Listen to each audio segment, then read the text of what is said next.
Commencer sa journée avec le psaume 18, c'est comme assister au plus grand spectacle de sauvetage de tous les temps.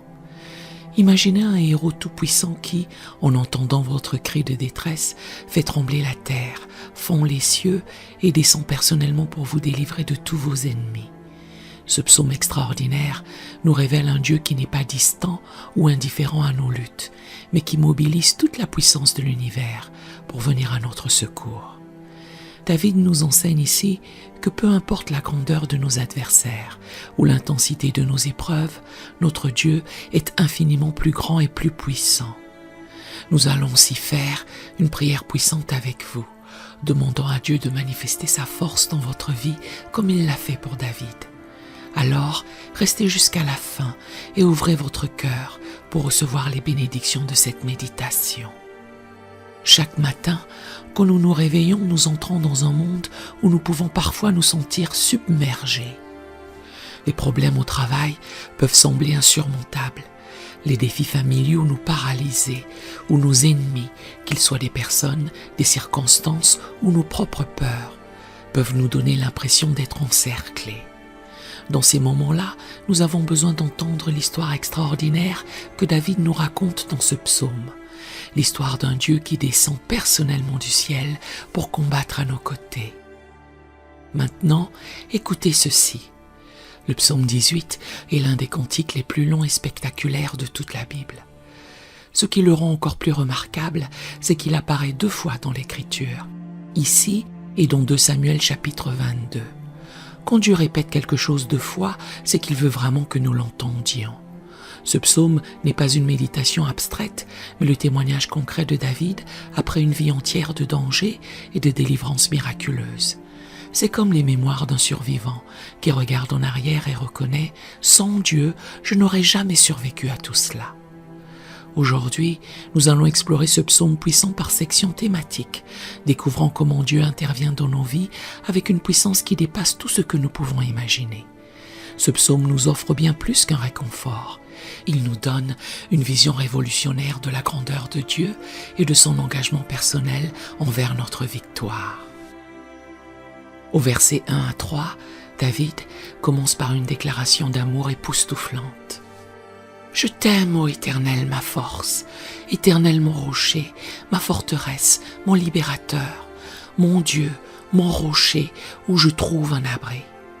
Mon bouclier, la force qui me sauve, ma haute retraite.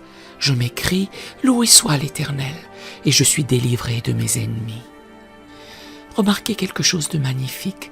David ne commence pas par demander quelque chose à Dieu. Il commence par lui dire « Je t'aime ». C'est comme un époux qui regarde sa bien-aimée et dit « Avant de te demander quoi que ce soit, je veux que tu saches combien je t'aime. » Cette ouverture révèle que la relation de David avec Dieu n'était pas seulement fonctionnelle, Dieu, aide-moi, mais profondément affectueuse. Puis, David enchaîne avec une cascade de métaphores puissantes. Rocher, forteresse, libérateur, bouclier, haute retraite. Chacune de ces images vient de son expérience personnelle de fugitif dans les montagnes de Juda. Quand Saül le poursuivait, David s'est caché dans des grottes rocheuses, s'est abrité dans des forteresses naturelles, a trouvé refuge sur des hauteurs inaccessibles. Ces termes ne sont pas des concepts théologiques abstraits pour David, ce sont des souvenirs vivants de la protection divine. C'est comme quelqu'un qui a survécu à un ouragan et qui dit « Cette maison a été mon abri, ce sous-sol ma protection, cette famille mon réconfort. » David regarde sa vie et dit « Dieu a été tout cela pour moi, mais en infiniment mieux. » Pensez à l'histoire de David fouillant Saül dans la grotte d'En-Gedi, racontée dans 1 Samuel chapitre 24. Saül entre dans la grotte où David se cache avec ses hommes. David aurait pu tuer Saül, mais il choisit seulement de couper un pan de son manteau. Quand Saül sort, David lui crie « Vois ce pan de ton manteau dans ma main. Puisque j'ai coupé le pan de ton manteau et que je ne t'ai pas tué, reconnais qu'il n'y a dans ma conduite ni méchanceté ni révolte. » Dans ce moment dramatique, Dieu était le rocher qui cachait David, la forteresse qui le protégeait. Au verset 3, David établit une connexion puissante. « Je m'écrie, loué soit l'Éternel, et je suis délivré de mes ennemis. » Remarquez l'ordre. D'abord, la louange, puis la délivrance. David a découvert un secret spirituel profond. La louange ne suit pas seulement la délivrance, elle la précède et l'accompagne. C'est comme si la louange était la clé qui ouvre les portes du ciel pour que Dieu puisse intervenir. Maintenant, regardons les versets 4 à 6 où David décrit sa détresse avec des images saisissantes. Les liens de la mort m'avaient environné et les torrents de la destruction m'avaient épouvanté. Les liens du sépulcre m'avaient entouré. Les filets de la mort m'avaient surpris. Dans ma détresse, j'ai invoqué l'Éternel, j'ai crié à mon Dieu. De son palais, il a entendu ma voix et mon cri est parvenu devant lui à ses oreilles. David peint ici un tableau de désespoir total. Les liens de la mort évoquent des cordes qui vous ligotent, vous empêchent de bouger, vous serrent de plus en plus fort. Les torrents de la destruction suggèrent une inondation soudaine et incontrôlable qui emporte tout sur son passage. Avez-vous déjà vu ces reportages sur les tsunamis ou les crues éclairs? C'est exactement cette sensation d'impuissance totale face à une force dévastatrice. Les liens du sépulcre nous font descendre encore plus profond jusqu'au royaume des morts lui-même. David ne parle pas simplement de difficultés ordinaires, il décrit des situations où sa vie même était en jeu, où il sentait les mâchoires de la mort se refermer sur lui. Les filets de la mort complètent cette image terrifiante, comme un animal pris au piège par un chasseur impitoyable. Mais écoutez ceci. Au cœur de cette détresse extrême, David fait quelque chose de simple mais révolutionnaire. J'ai invoqué l'Éternel, j'ai crié à mon Dieu. Il ne dit pas qu'il a cherché de l'aide humaine en premier ou qu'il a essayé de se sortir seul de cette situation. Dans sa pire détresse, son premier réflexe est de crier vers Dieu. C'est comme une personne qui se noie et qui, au lieu d'essayer désespérément de nager vers la rive trop lointaine, crie vers le sauveteur sur la plage. David a appris que dans les moments de crise extrême, notre force personnelle ne suffit pas. Nous avons besoin d'une intervention qui vient d'en haut. Et regardez la réponse de Dieu. De son palais, il a entendu ma voix et mon cri est parvenu devant lui à ses oreilles. L'image est magnifique. Pendant que David crie depuis les profondeurs de sa détresse terrestre, Dieu l'entend depuis les hauteurs de son palais céleste. La distance géographique ne limite pas l'audition divine. C'est comme avoir une ligne directe avec le PDG de l'univers et savoir qu'il décroche toujours quand vous appelez. L'histoire de Jonas nous vient à l'esprit. Quand il était dans le ventre du grand poisson au fond de la mer, Dieu l'a entendu crier. Dans ma détresse, j'ai invoqué l'Éternel et il m'a exaucé. Du sein du séjour des morts, j'ai crié et tu as entendu ma voix. Jonas 2, verset 2. Comme David, Jonas a découvert qu'aucune situation n'est trop désespérée pour empêcher Dieu de nous entendre.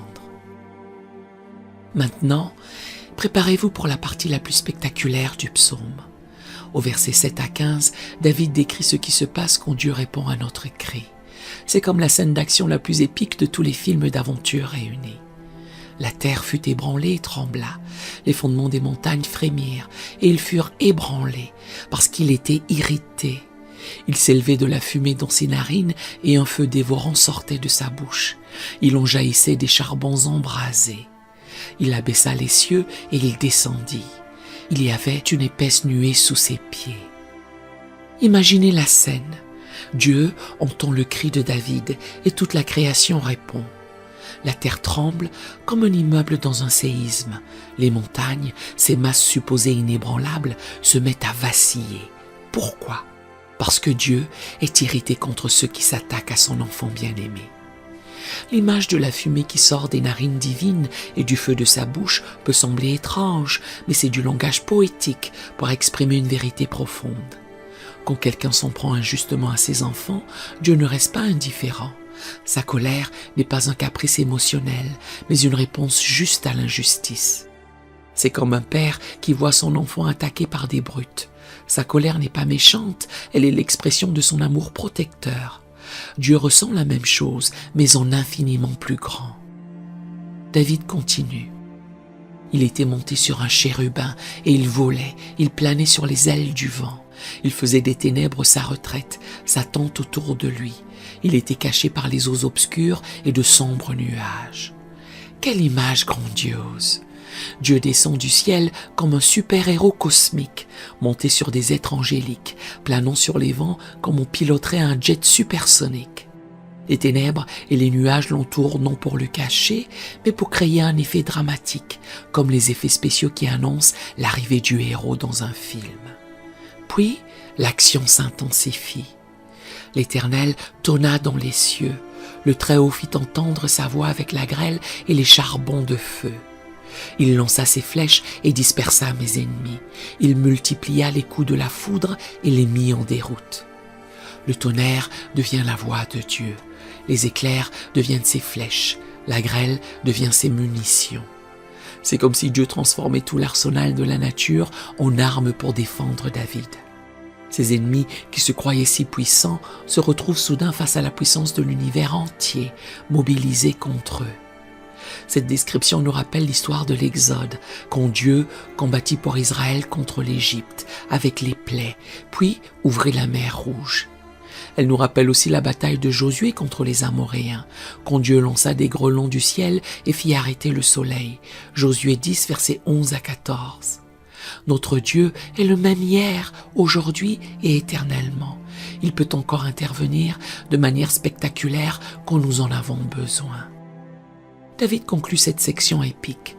Le lit des eaux apparut, les fondements du monde furent découverts par ta menace, ô Éternel, par le souffle du vent de tes narines. C'est l'image de Dieu remodelant la création elle-même pour sauver son serviteur. Comme à la mer Rouge, où les eaux se sont séparées pour laisser passer Israël, Dieu peut changer les lois de la nature quand c'est nécessaire pour notre délivrance. Après ce spectacle cosmique grandiose, David ramène l'attention sur l'aspect personnel de son sauvetage, dans les versets 16 à 19. Il étendit sa main d'en haut, il me saisit, il me retira des grandes eaux. Il me délivra de mon adversaire puissant, de mes ennemis qui étaient plus forts que moi. Il m'avait surpris au jour de ma détresse, mais l'Éternel fut mon appui. Il m'a mis au large, il m'a sauvé parce qu'il m'aime. Regardez ce contraste magnifique. Après avoir décrit Dieu mobilisant toute la puissance cosmique, David nous montre l'aspect tendre et personnel de cette intervention. L'image de Dieu étendant sa main d'en haut pour le saisir évoque un père qui se penche pour ramasser son petit enfant qui est tombé. Les grandes eaux symbolisent traditionnellement le chaos, le danger mortel, la destruction. David se voyait comme quelqu'un en train de se noyer, submergé par des forces qui le dépassaient complètement. Mais la main de Dieu plonge dans ces eaux tumultueuses et le tire vers la sécurité. David fait une confession importante. Mes ennemis qui étaient plus forts que moi. En tant que guerrier accompli, cette admission n'était pas facile pour David, mais elle révèle sa sagesse spirituelle. Il reconnaît ses limites et comprend que sa vraie force réside dans sa relation avec Dieu, pas dans ses capacités personnelles. C'est comme David face à Goliath. Humainement parlant, le géant philistin était infiniment plus fort que le jeune berger. Mais David déclara « Tu marches contre moi avec l'épée, la lance et le javelot. Et moi, je marche contre toi au nom de l'Éternel des armées. » 1 Samuel 17, verset 45. La force n'était pas en David, mais en Dieu. L'expression « l'Éternel fut mon appui » utilise une image simple mais puissante. C'est comme un bâton sur lequel une personne épuisée peut s'appuyer pour ne pas tomber. Dans les moments où tout s'effondrait autour de David, David a trouvé en Dieu un soutien inébranlable. Puis, David dit quelque chose de merveilleux. Il m'a mis au large. Après l'étroitesse de la détresse, après la sensation d'être coincé et encerclé, Dieu crée pour David un espace ouvert et spacieux. C'est comme sortir d'une grotte sombre et étroite pour se retrouver dans une vaste prairie ensoleillée. Et la raison de tout cela ? Parce qu'il m'aime. Pas parce que David était parfait, pas parce qu'il le méritait, mais simplement parce que Dieu l'aimait. Cette révélation transforme complètement notre compréhension de l'intervention divine. Dieu ne nous sauve pas en récompense de notre perfection, mais par amour gratuit. Dans les versets 25 à 27, David aborde une question délicate, le lien entre son intégrité et sa délivrance. L'Éternel m'a traité selon ma droiture, il m'a rendu selon la pureté de mes mains. Car j'ai observé les voies de l'Éternel et je n'ai point été coupable d'infidélité envers Dieu. Cette section peut sembler troublante à première vue. David semble dire que Dieu l'a sauvé parce qu'il était juste, mais il faut comprendre le contexte. David ne prétend pas à une perfection morale absolue. D'autres psaumes montrent clairement qu'il reconnaissait ses péchés. Il parle ici de son intégrité dans sa situation spécifique avec Saül. Pensez aux occasions où David aurait pu tuer Saül. Dans la grotte d'En-Gedi, dans le camp où Saül dormait, à chaque fois, David a refusé de porter la main sur l'oint de l'Éternel. Cette intégrité dans des circonstances extrêmement difficiles, voilà ce dont David parle quand il mentionne la pureté de ses mains. C'est comme quelqu'un qui, dans un conflit de travail injuste, refuse d'utiliser des méthodes malhonnêtes pour se défendre, même si tout le monde le ferait. Cette personne peut légitimement dire qu'elle a gardé les mains propres dans cette situation spécifique. David élargit ensuite cette réflexion à un principe général. Avec celui qui est bon, tu te montres bon. Avec l'homme droit, tu agis selon la droiture. Avec celui qui est pur, tu te montres pur. Et avec le pervers, tu agis selon sa perversité. Ce n'est pas que Dieu change de caractère selon les personnes, mais plutôt que notre expérience de Dieu est profondément influencée par notre attitude envers lui. C'est comme un miroir. Si vous lui souriez, vous voyez un sourire. Si vous le regardez avec colère, vous voyez un visage en colère. Une personne qui cherche sincèrement Dieu expérimente sa bonté et sa fidélité.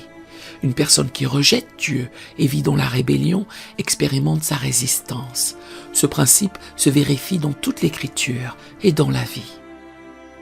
L'histoire du roi Ézéchias illustre bien ce principe. Quand il était malade à mourir, il pria avec sincérité. « Souviens-toi donc, ô Éternel, que j'ai marché devant toi dans la fidélité et avec un cœur sincère, et que j'ai fait ce qui est bien à tes yeux. » 2 Rois 20, verset 3. Dieu lui accorda 15 années de vie supplémentaires. Ézéchias, comme David, pouvait faire appel à son intégrité dans sa relation avec Dieu. Au verset 28 à 36, David décrit comment Dieu l'équipe d'une force surnaturelle. « Oui, tu fais briller ma lumière. L'Éternel, mon Dieu, éclaire mes ténèbres.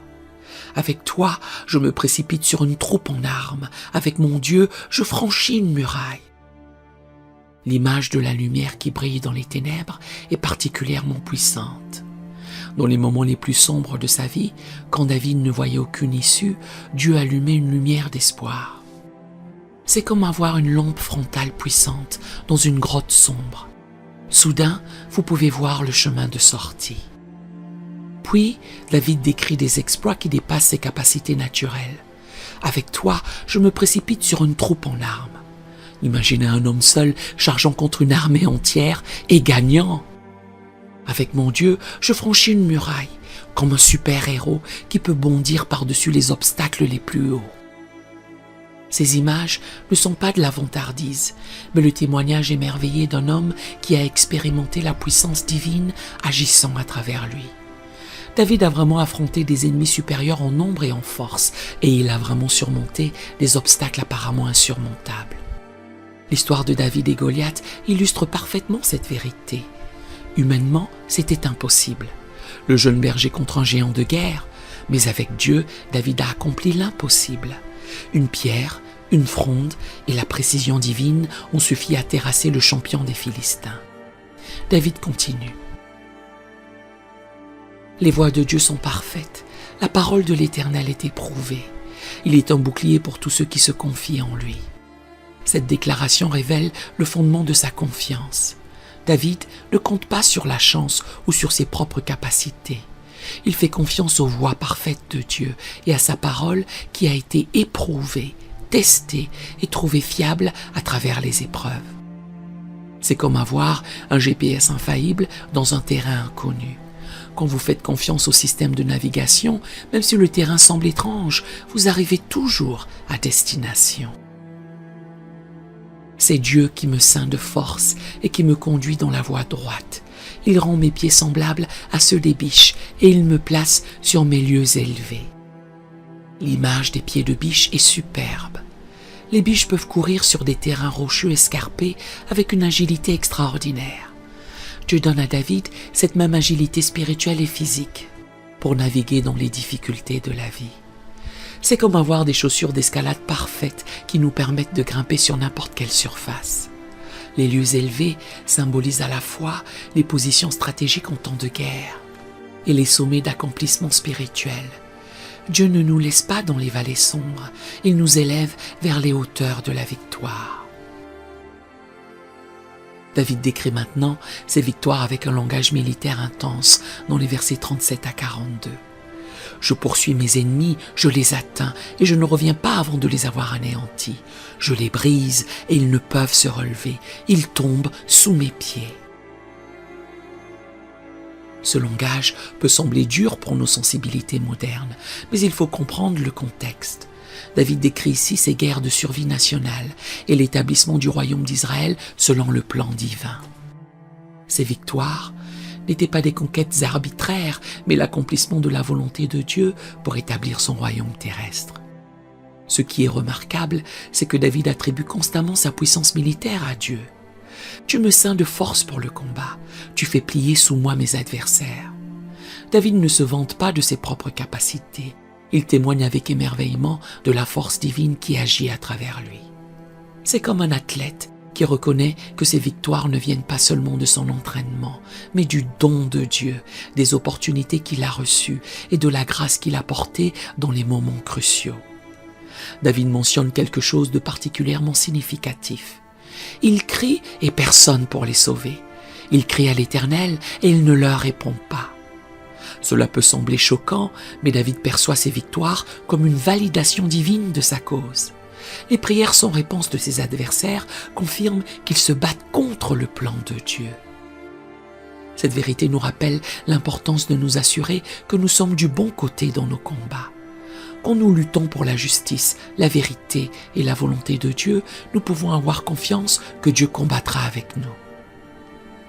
Dans une perspective chrétienne, cette section préfigure la victoire ultime du Christ sur toutes les choses qui s'opposent au royaume de Dieu. Comme Paul le dit dans Romains 8, verset 37.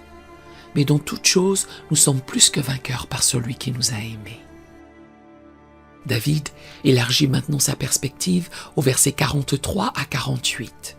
« Tu me délivres des dissensions du peuple. Tu me mets à la tête des nations. Un peuple que je ne connaissais pas m'est asservi. Ils m'obéissent au premier ordre. Les fils de l'étranger me flattent. » Ici, David reconnaît que Dieu l'a non seulement sauvé de ses ennemis personnels, mais l'a élevé à une position d'influence internationale. Cette élévation dépasse largement ce qu'un simple berger de Bethléem aurait pu espérer. L'expression dissension du peuple fait référence aux guerres civiles en Israël, la lutte entre la maison de David et celle de Saül, la rébellion d'Absalom. Dieu a délivré David de ces conflits internes pour l'établir solidement sur le trône. Puis, Dieu l'a mis à la tête des nations.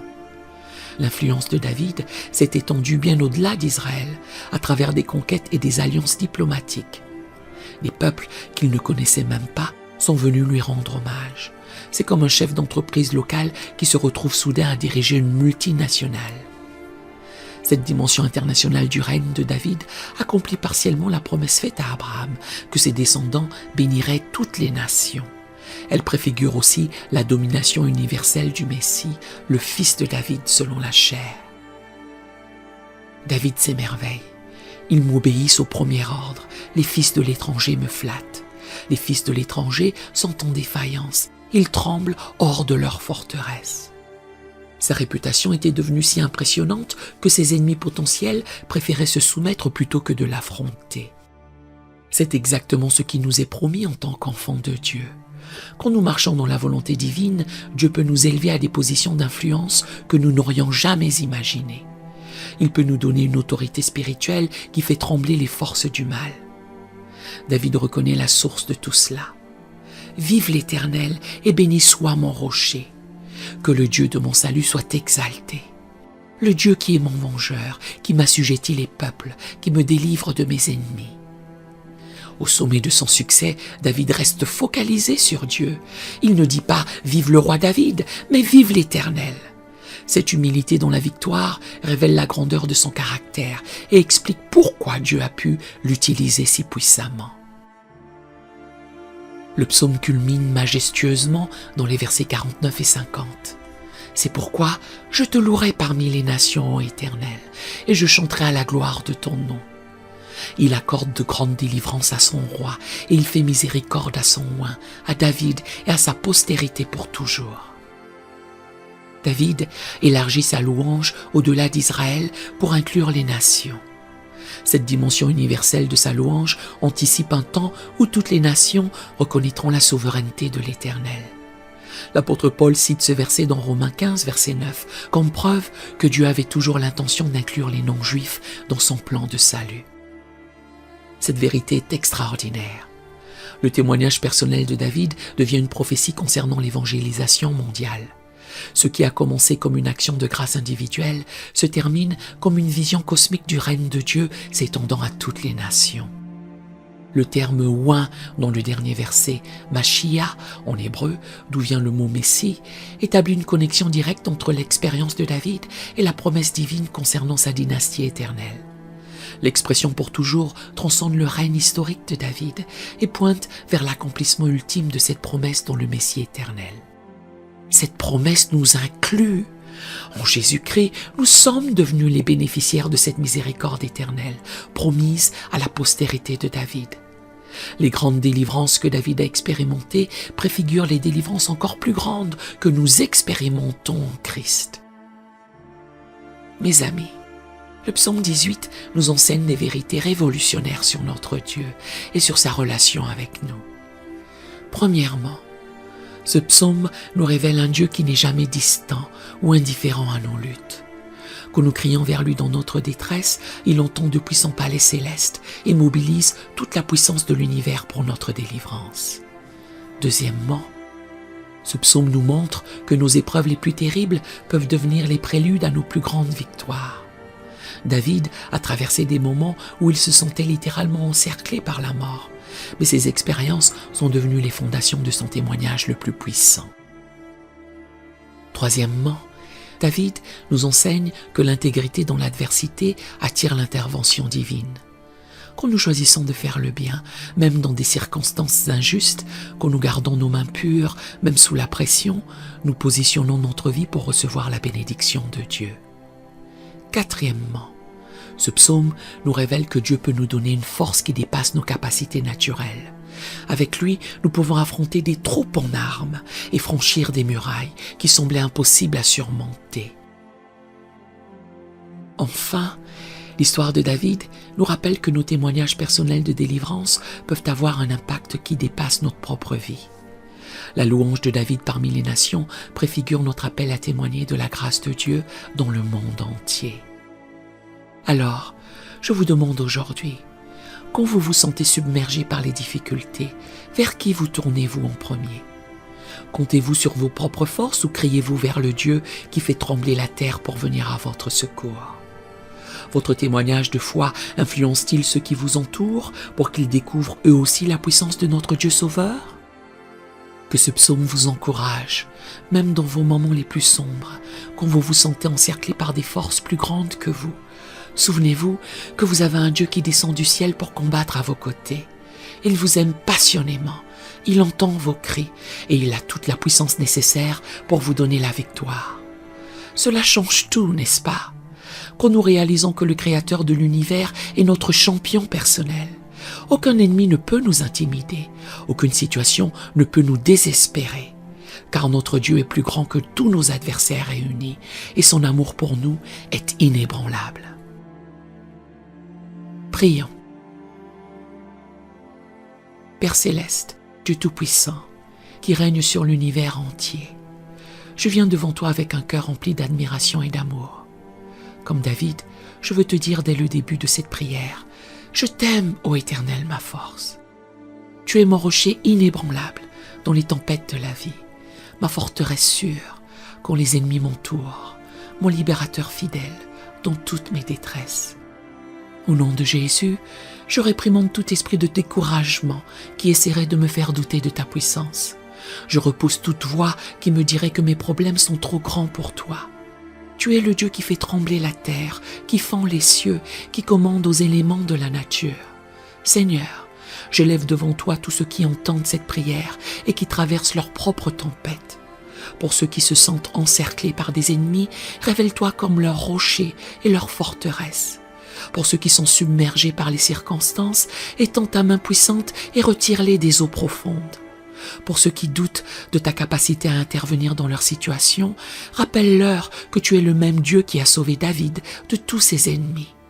Pour ceux qui se sentent faibles face à l'adversité, ceins-les de ta force divine et donne-leur des pieds de biche pour surmonter tous les obstacles.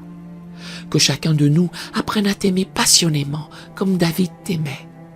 Que nous trouvions en toi notre refuge ultime dans toutes les tempêtes. Que nos témoignages de délivrance inspirent d'autres à te faire confiance. Que nos vies deviennent des cantiques de louange qui attirent les nations vers ta gloire. Vive l'Éternel, béni soit notre rocher. Que le Dieu de notre salut soit exalté. Tu es notre vengeur juste, notre protecteur fidèle, notre libérateur tout-puissant. Tu nous élèves au-dessus de nos adversaires et tu nous sauves de toute violence. C'est pourquoi nous te louerons parmi les nations, Éternel. Nous chanterons à la gloire de ton nom dans le monde entier. Tu accordes de grandes délivrances à tes enfants et tu fais miséricorde à ceux que tu as choisis aujourd'hui et pour toujours. À toi, Dieu Tout-Puissant, qui descend du ciel pour sauver tes enfants, qui mobilise toute la création pour notre défense, qui nous aime d'un amour inébranlable, nous rendons toute gloire, tout honneur et toute adoration, aujourd'hui et pour l'éternité. Au nom précieux de Jésus-Christ, le Fils de David selon la chair, le Messie promis, qui a accompli parfaitement toutes les promesses de ce psaume, notre rocher éternel et notre libérateur parfait. Je présente et scelle cette prière devant ton trône de grâce. Amen. Si vous avez été béni par ce message, tapez le mot « puissance » dans la section des commentaires ci-dessous.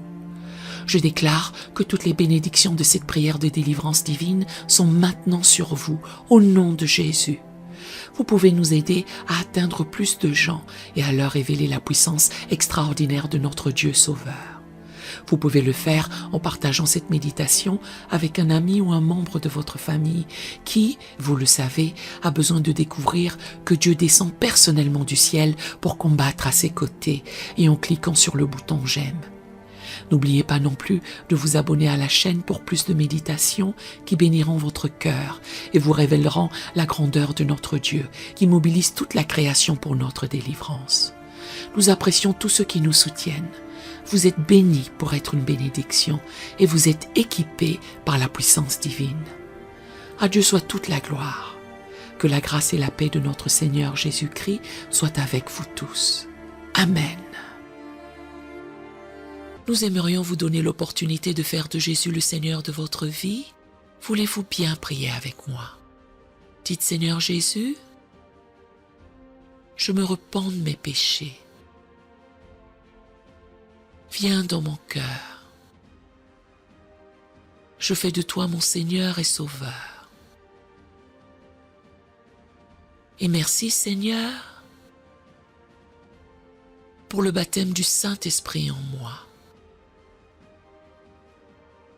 Dans le nom de Jésus.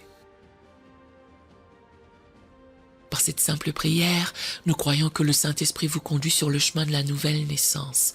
Allez dans une bonne église dont le fondement est la parole de Dieu, passez par les eaux du baptême et donnez à Dieu la première place.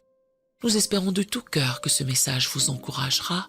Si vous connaissez quelqu'un qui puisse être encouragé, s'il vous plaît, envoyez-le lui pour nous aider à atteindre plus de gens et à propager l'Évangile.